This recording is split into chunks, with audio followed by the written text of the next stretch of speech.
Welcome to the Moviegoers Society podcast brought to you by Nerdtropolis. I'm your host, Sean Tajipour, the mayor of Nerdtropolis. And joining me once again is my co-host, Drew Munhausen, the professional media and movie mastermind, who is with a really creepy young ballerina. A lot of blood. I don't know. Are you at the emergency room? What's going on? A ballerina ballet accident happened behind you?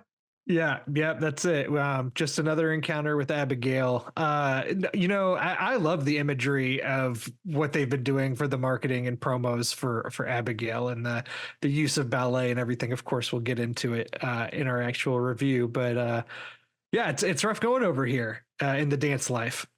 I love that. Yeah, we'll definitely get into that. But in this podcast, we dive into the world of cinema, exploring everything from beloved classics to the latest blockbusters. And yes, we're on episode 39 now, and we're stocking up on some garlic as we visit Abigail. We'll see about that. But Abigail is the latest vampire flick from Universal. But before we get into all that, I gotta change it up real quick. We need y'all to like this video that you see on YouTube, or if you're listening to this somewhere, leave a review about that. Leave a comment. We want you to support us as we continue to have fun with this podcast as well. If you want to follow us online, you can find me on every single social media platform at Sean Taj. Follow Nerdtropolis as we continue to grow at Nerdtropolis.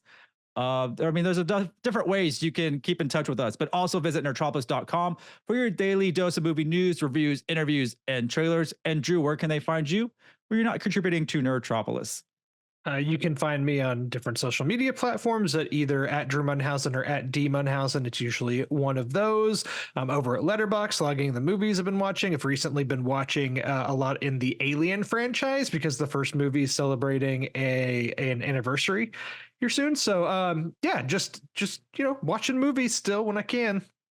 I love that. That's what we do here. But also don't forget to catch up on the past episodes of the Moviegoer Society. I mean, we're nearing our next episode. Will be episode 40. I mean, that's a lot to catch up on, but they started great. They keep going great. So do tune into that. Also, I got my podcast, Real Insights, on Spotify, Apple Podcasts, anywhere you can find your podcast, app. Just go for that. Also on the Nerdtropolis YouTube channel as it continues to grow. And we're talking Abigail. And I did drop 2 interviews so far about Abigail. Great folks at Universal flew me out to Hollywood, LA, Beverly Hills, to screen Abigail in person and interview the cast and director. So I already got my Katherine Newton and Dan Stevens interview up.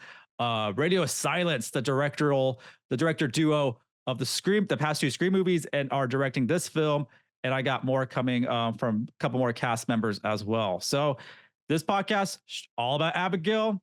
And we got more that you need to follow up on Abigail. I feel like we have a lot of Abigail content, which is amazing. It's been a great time. And I love any great opportunity I can do an in-person interview on that. But yeah, Abigail is the newest flick from Universal Pictures. I guess they like this Monsterverse, their version of the Monsterverse that they're doing. But Abigail is a story about a group of kidnappers that are trying to kidnap a ballerina who is a daughter of a powerful man. And in the underworld, they don't know. Really very powerful man. Very powerful man. No clue.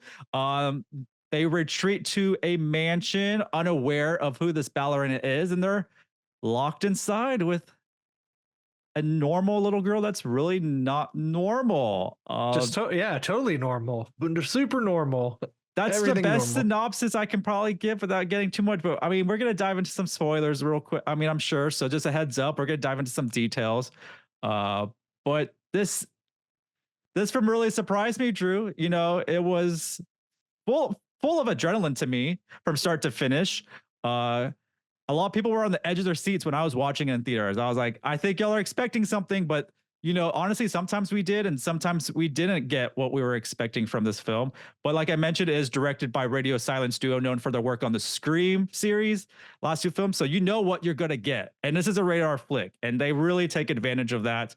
And I really think this movie breathes new life into the vampire genre. It offers really a fun a new perspective on vampires and Dracula, and I'm going to say Dracula's daughter, which this is kind of a remake of that same film. I think it came out in 1973 23. I'm just gonna throw it out there. Maybe some other year, but it is a remake of that. But I don't think it comes anything close to the original. I just curious, before I get into it, Radio Silence directors, I know you spoke to them. Did they give any insight at all as to what their next project may be, what they're tackling in the future? Isn't there there's a sequel to one of their films? Was it called? Is it called Ready or Not? Is that one of their Yes, films? Ready or Not. I Great believe what I've movie. heard the rumblings are is that's really what they want to do next. But I didn't get, that wasn't one of my questions per se, but I know a couple people did ask that question. I will give you some real insights right here. If you want to hear more from this duo, remember, check out Nerdtropolis for an interview. But they ran out of blood. They went through a total of 7,000 gallons of blood. They ran out and had to fly fake blood over from England. They're filming in Ireland. So that's a little fun fact and wild. And you can tell in this film, there's a lot of blood. I think that so. I'll first off just say I really liked this movie. I think there's a lot of things you can pick apart if you really want to, but like as far as having a good time at the movies goes, honestly, one of the best times I've had at the movies this year. Like I just had so much fun with this one, and I've been listening to a lot of discourse about this one because I liked it a lot, and there's some consistency that you'll hear about how the twist that you're alluding to in this movie, or who Abigail is, what happens is like in a lot of the marketing, which I understand you have to do that to get people in the door to see the movie. That's just, how the horror genre works. But man, if that had been a total surprise, like had I seen this movie and that didn't know that that was happening, the experience could have somehow been even better. Now, granted, would I have wanted to see this movie as much if I didn't know? I don't know. I can't honestly say. Radio Silence is kind of enough to get me in the door. I really like these directors. Ready or Not is great. I've liked the past two Scream entries, and they really stick to their guns and what they're good at. Like Abigail fits in perfectly alongside those movies. This is actually very similar to Ready or Not, except instead of it being one person hunted by many, it's more of a group being hunted by one. And so it just works really, really well. The aesthetic, the actors, the cast's really fun here. A bunch of character actors who are just at the top of their game, playing different slimy. They're having a lot of fun. And I will say this. I compared this movie a little bit, and a lot of people have done this too, to like Reservoir Dogs. Especially with the plot. No one's giving out their real names. No one really knows who each other are. And like you mentioned, the group is very compelling that they put together. It's really random if you think about it. I really loved the late Angus Cloud in this. I saw another movie of his, and it's a shame. Like, this is what his final performance is. And I really loved every scene that he was in this film. He was in a movie that I got to see at Fantastic Fest last fall that was really good too. And I'm right now, the name of it is escaping me. Your Lucky Day, I think is what it's called. Is that the convenience store? Netflix? That's the convenience store one. Yes, I did watch that one, and that was actually a really good movie, and it really surprised me too, and really wanted me to see more of Angus. And it's a shame, like we won't see more of him. I'm not sure what he has after this one or this one. I think this is his final performance.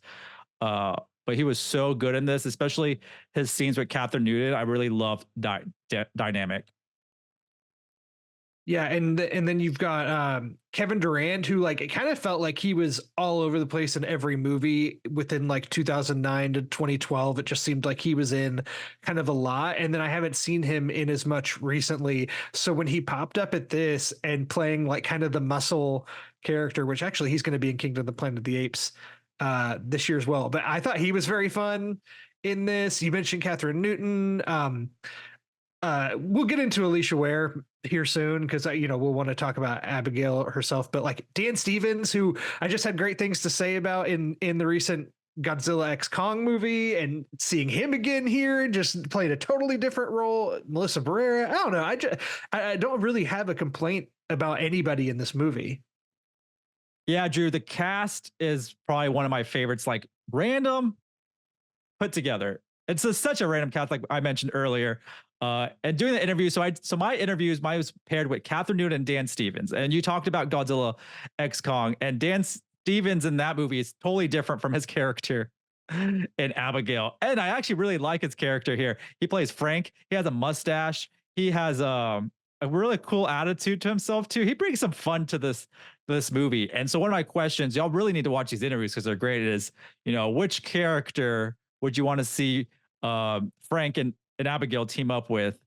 And I think we went with Trapper from Godzilla, but it was just funny. Catherine's like, team up with Godzilla. And he's like, I didn't play Godzilla. The question was which character that he played.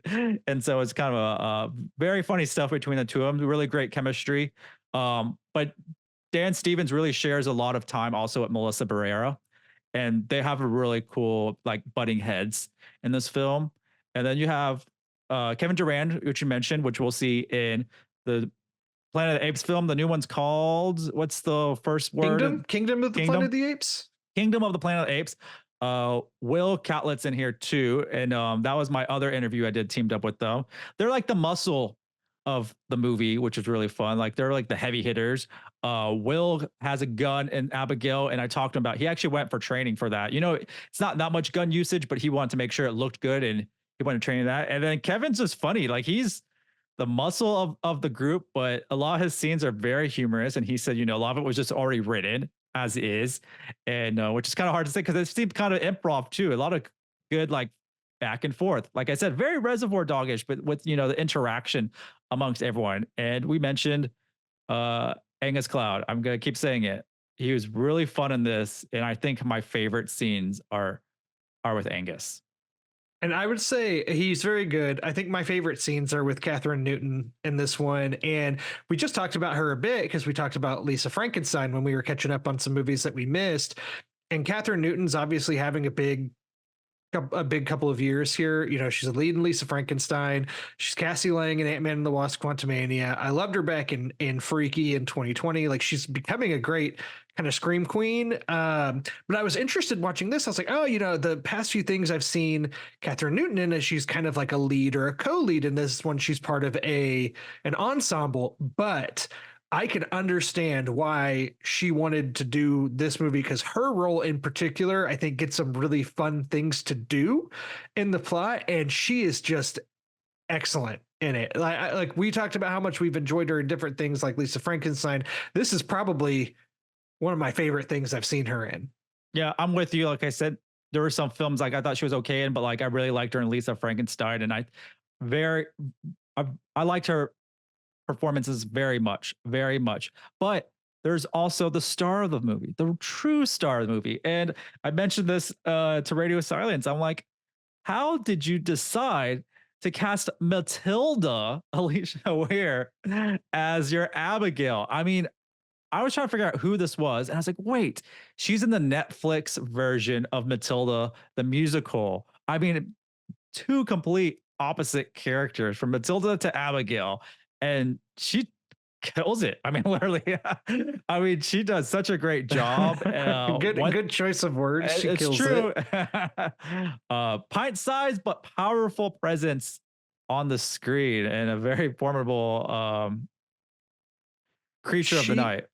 She's incredible. I thought she was really good in Matilda the musical, which I flipped on Netflix when it came out, and was surprised at how much I actually ended up enjoying it.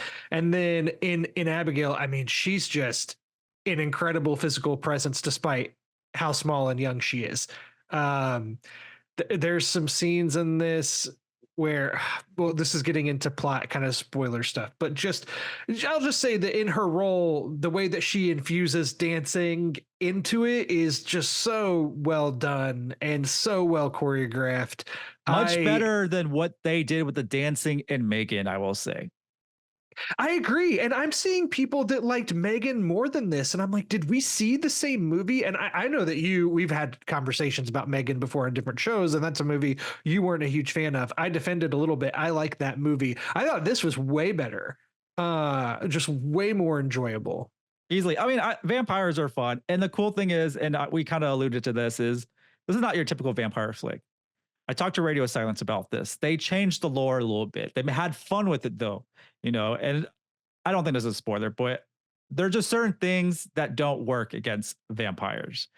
that we're used to, which I love seeing. When you change the game of vampire hunting or surviving against vampires, you throw away some of the typical lores of how to defeat a vampire or get away from one. And this was really fun. And they have a lot of jokes around that too, which was brilliant. So this is I don't know, it's not campy per se, but it's close to being a campy vampire film. Just you can tell with a lot of the dark humor. I mean, there's plenty of dark humor, but there's plenty of blood. The kills or the bites, whatever you want to call them, that happen. I mean, come on, it's a vampire flick. There's going to be some bites here and there. It is wild, and the story is pretty interesting as it goes on. It's not what you think it is. There's a couple of twists and turns as well, and yeah, I think this was anything Radio Silence really does. I think they know how to do this pretty darn Well, well. and I think that what we're discovering, and we're not the first people to say this, but it just is what it is. Universal's been trying to figure out what to do with the classic monsters, the Universal monsters, for a while. And there were years ago, they were trying to do the Dark Universe that had the Tom Cruise Mummy movie that was just like an epic failure. And they had all these plans for what they were going to do. Obviously, that stuff didn't really pan out. So instead, you had The Invisible Man that came out right before the pandemic in 2020 with Lee Winnell directing, and it was something different. It was a different take, and that movie's really interesting. I really like that movie a lot. Last year we had Renfield, which like it wasn't the best movie ever, but at least it was something different, right? Like it was a fun Dracula story from a different point of view. This is another Dracula adjacent or vampire story with a different point of view. The solution for the Universal Classic Monsters is do different fun takes with cool directors that have a take or have a perspective, and do that. There's no need to, I think, remake the classics, but instead do cool side stories that use those characters. That's what's working best, and give me movies like Abigail all day long. I'm sure we'll get into the box office here, but it underperformed, and I'm kind of surprised by that because I thought it was well marketed and it's good. So It's that I'm Civil War shocked to see train. it. It's that Civil War train that everyone's on, which is rightfully so. We'll say that. That's our previous episode, Civil War, and that's catching waves. But I think Abigail will also catch maybe another wave. Speaking of these remakes of classic horror monsters, you got the Wolfman, but that's a Universal and Blumhouse film combined, and I don't know. I'm kind of like taken away like another Blumhouse collab. Well, didn't that one get changed recently? Like Ryan Gosling was supposed to be in that, but he's not anymore, and I can't remember who the star of it's supposed to be now. It's not Gosling, that's for sure. It's not.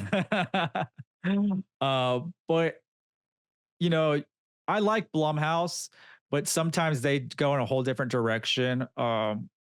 You don't need a Blumhouse attached to make a good horror film. I would just say that because I felt like the last several years or a few years, Blumhouse has been really offering all the horror films for whatever capacity. I thought that was very strange. It seemed like they had a monopoly on everything when it came to horror.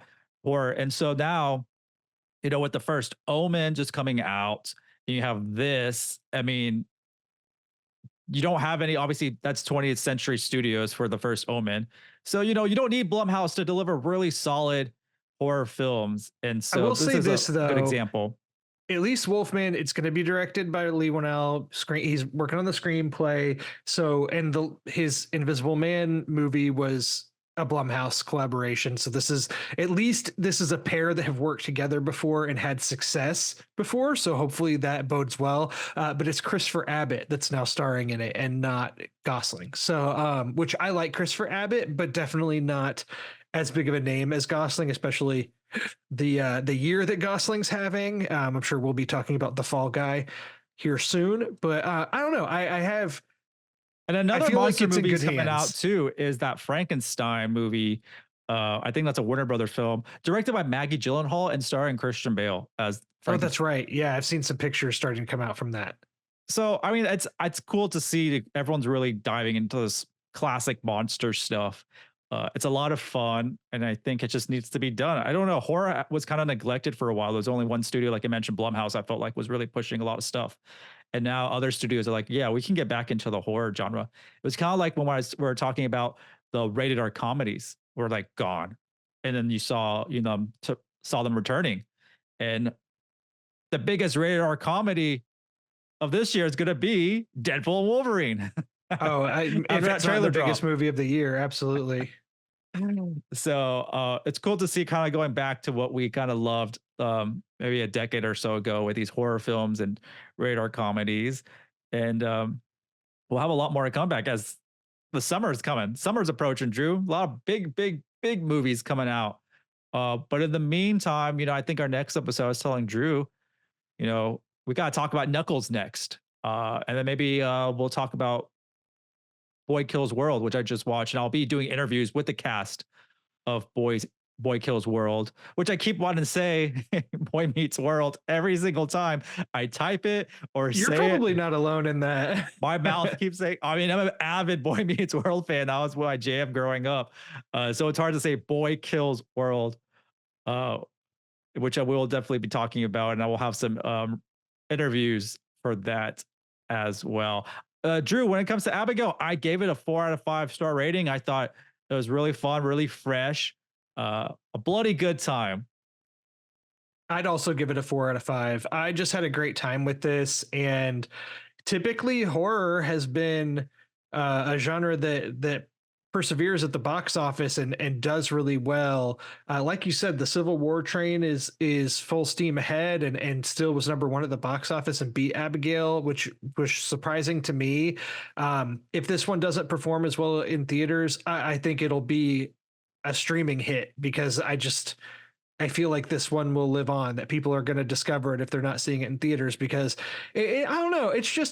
It's such a good genre movie. It has good scares. It has lots of gore, but it's not afraid to be funny either. It's a great time. Yeah, it is. It's one of those films that doesn't take itself seriously, but if you're looking for a lot of vampire violence, this is the one for you. For all y'all tuning in as we wrap things up, don't forget to subscribe to the YouTube channel, leave a review on Spotify, Apple Podcasts. Just keep pushing our stuff out and support the Moviegoers Society, which is a big passion project for us, as we're going to be nearing our 40th episode. We're going to keep on going. And once again, Drew, where can they find you? You can find me at Drew Munhausen on different social media platforms and weekly here in the Moviegoers Society.